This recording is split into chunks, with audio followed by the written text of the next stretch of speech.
सन 2012 को मेरे पिताजी एक्सपायर हो गए दोस्तों, और पीछे छोड़कर गए तो ये आरसीएम बिजनेस। आज उनकी मेहनत के कारण ये रवि शर्मा जो आज आपके सामने खड़ा है, पूरी जिंदगी बदल गई मेरी। आज मेरी लाइफ स्टाइल बदल गई। मेरी कॉलोनी का सबसे बड़ा बंगला मेरा है। हेलो,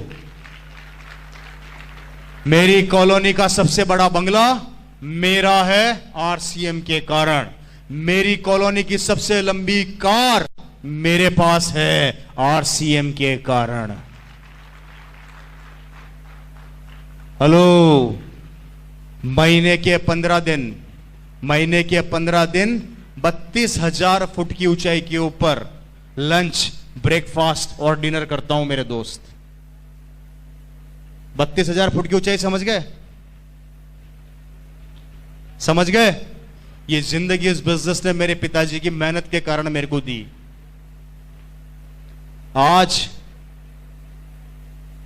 जब अपनी कॉलोनी से अपनी लंबी कार लेके निकलता हूं तो पड़ोस वाले अंकल अपने बेटे को थप्पड़ मार के बोलते हैं कि तूने जिंदगी में क्या किया, इस रवि को देख कितनी लंबी कार में घूम रहा है। तो पड़ोस वाला बेटा अपने पापा को बोलता है कि पिताजी थप्पड़ तो मार दी, बहुत अच्छी बात है। आज से लगभग 16 साल पहले इसके पापा आरसीएम बताने आए थे। जब समझ में नहीं आया था क्या, तब समझ में आ जाता तो आज मैं भी कार में घूम रहा होता। इस बात से यह समझाना चाहता हूं कि आज अगर आरसीएम समझ में आ गया तो भविष्य में आपका बेटा कार में घूमेगा। लेकिन अगर आज आरसीएम समझ में नहीं आया तो याद रखना, किसी की लंबी गाड़ी देखोगे और अपने बेटे को यही कहोगे कि तेरे पापा के पास भी आरसीएम आया था, तेरे पापा ने नहीं किया, उसके पापा ने कर लिया, आज उसकी जिंदगी बदल गई, वो लंबी कार में घूम रहा है। मेरे भाई, ये आज मेरी कॉलोनी के अंदर होता है। मेरी कॉलोनी का सबसे बड़ा बंगला मेरा है, सबसे लंबी गाड़ी मेरे पास है, जिंदगी बदल के रह गई। लेकिन आज पड़ोसी वही काम कर रहा है जो पिछले 16-17 साल पहले करता था। आज भी नौकरी पर जाता है और नौकरी से आता है, और हम 15 दिन काम करते हैं और 15 दिन आराम करते हैं। यह है आरसीएम बिजनेस की ताकत, जो आपकी जिंदगी को बदल के रख देती है मेरे दोस्त। बताइए, डिसीजन लेना चाहिए या नहीं लेना चाहिए? काम करना चाहिए या नहीं करना चाहिए? नहीं करोगे तो करोगे क्या? आप बता दो। आरसीएम नहीं करोगे तो क्या करोगे?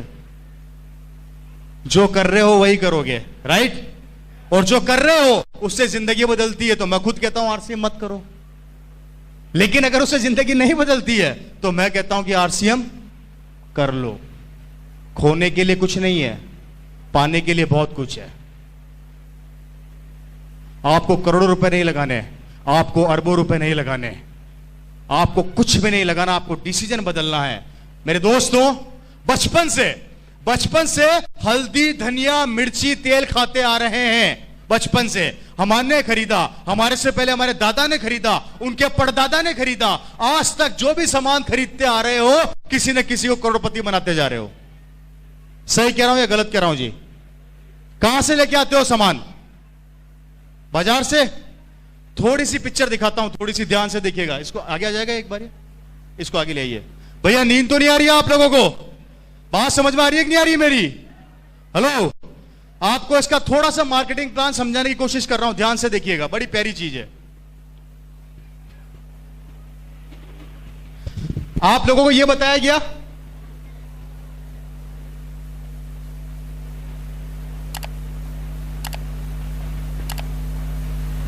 ऐसे बताते हैं हम लोग, यही बताते हैं जी। 10 रुपए की, 5 रुपए की चीज बनी, 10 रुपए में मार्केट में बिक गई, यही बताते हैं हम लोग। 5 रुपए बिचौलियों के पास चला गया, यही बताते हैं हम लोग। थोड़ा ध्यान से देखिएगा, थोड़ा ध्यान से। हमारे देश की आबादी कितनी है? 120 करोड़। थोड़ा ध्यान से देखिएगा। आपको इस 5 रुपए की ताकत को दिखा रहा हूं। ये 5 रुपया क्या काम करता है? हमारे देश की आबादी है 100 करोड़, राउंड फिगर में ले लेते हैं। आप रोज सुबह उठते हो, सब उठते हो, सबसे पहले क्या करते हो? ब्रश। कहां से लाते हो? मार्केट से, बाजार से कितने रुपए का आता है? 20 रुपए का आता होगा। हेलो, 20 रुपए का आता है जी। 20 रुपए का ब्रश आप लोग सब रोज सुबह उठते हो और बाजार से लेके आते हो। आपने कितना रुपया ज्यादा दिया? 20 रुपए की एमआरपी का ब्रश है, आप बाजार से लेकर आए, आपने कितना रुपया ज्यादा दिया उस ब्रश पे? 10 रुपया। कितना ज्यादा दिया जी? 10 रुपया। थोड़ा ध्यान से देखिएगा, आपने 10 रुपया ज्यादा दिया और 100 करोड़ की आबादी रोज सुबह ब्रश करती है। 100 करोड़ की आबादी इंटू 10 रुपया इज इक्वल टू 1000 करोड़ रुपया हमारी जेब से निकल गया।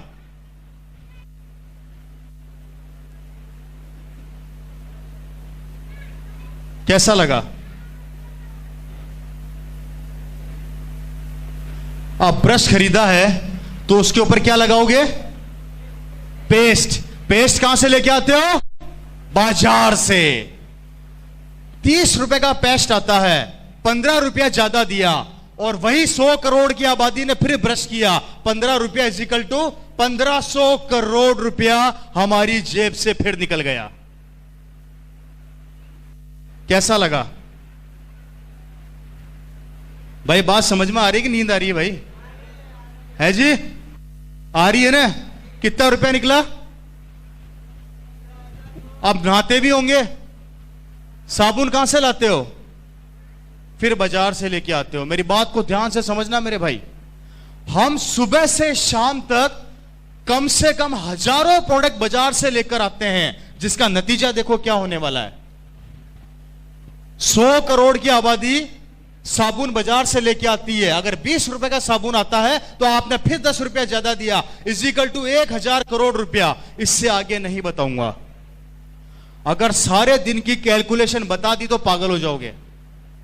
आप सिर्फ उठे, आपने ब्रश किया, उस पे पेस्ट लगाया और नहाए, हमारी जेब से पैसा निकला लगभग 3500 करोड़ रुपया।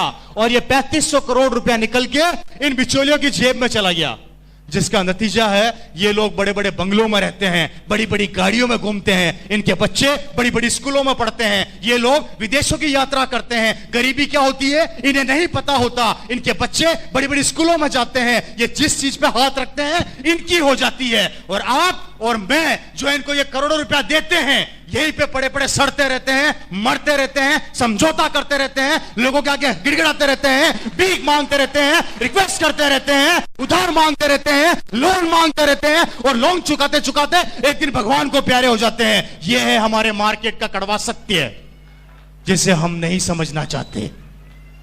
कैसा लगा?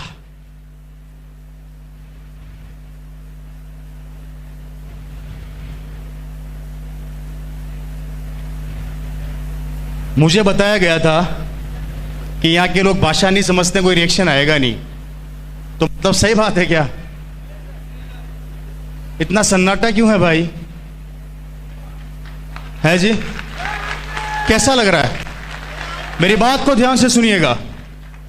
ये वो 3500 करोड़ रुपया है जो इनके पास जा रहा है और हम दे रहे हैं और हम देते रहेंगे। हमने दिया, हमारे दादा ने दिया, हमारे परदादा ने दिया, हमारे बच्चे भी देंगे और उनके बच्चे भी देंगे। देना तो पड़ेगा, देना तो पड़ेगा। और आरसीएम कहती है इस 3500 करोड़ का 40% पैसा अगर मैं आप लोगों में बांट दूं, कितना होता है जी?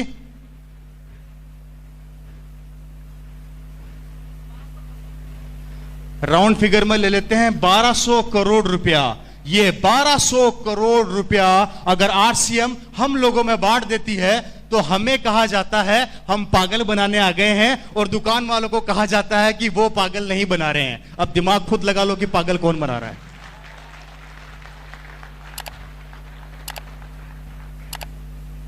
पैसा तो जाएगा, इस दुकान से नहीं खरीदोगे तो उस दुकान से खरीदोगे, पैसा तो देना पड़ेगा। और जब देना ही है तो आरसीएम क्यों ना दो मेरे भाई?